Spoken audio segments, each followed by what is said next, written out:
તાજેતરમાં સાબર ડેરી દ્વારા કેમિકલવાળું, યુરિયાવાળું અને ભૂંડની ચરબીવાળું દૂધ મિલાઈ અને સ્વાસ્થ્ય હાથે ચેડા કરવામાં ભૂમાફિયાઓ, સફેદ કપડાવાળા ભૂમાફિયાઓ બેફામ બનેલ છે. એની અમે કાયદેસરની કાર્યવાહી કરવા માટે કલેક્ટરશ્રીને અમે આવેદનપત્ર આજરોજ આપેલ છે અને જણાવેલ છે કે સરકારશ્રીએ પણ પરિપત્ર બહાર પાડેલ છે 2024માં કે ભાઈ જરૂરિયાત હોય તો રાજ્યમાં અથવા તો રાજ્ય બહાર અમૂલ પેટર્ન મુજબ જ વ્યવસાય કરો અને જરૂરિયાત હોય તો કરો અને જરૂરિયાત ના હોય તો આવા સેન્ટરો તાત્કાલિક બંધ કરવા અને અનરજિસ્ટર્ડ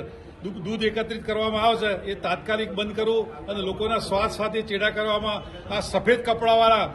ભૂમાફિયાઓ જેમ કહીએ એમ દૂધ માફિયાઓ જે છે એના સામે કડકમાં કડક કાયદાવાહી કરી અને આમ જનતા તેમજ પશુપાલકોને ન્યાય અપાવવા આજ રોજ અમે કલેક્ટર સાહેબશ્રીને રજિસ્ટ્રારશ્રીને આવેદનપત્ર આપી અને પશુપાલકો વતીથી રજૂઆત કરેલ છે.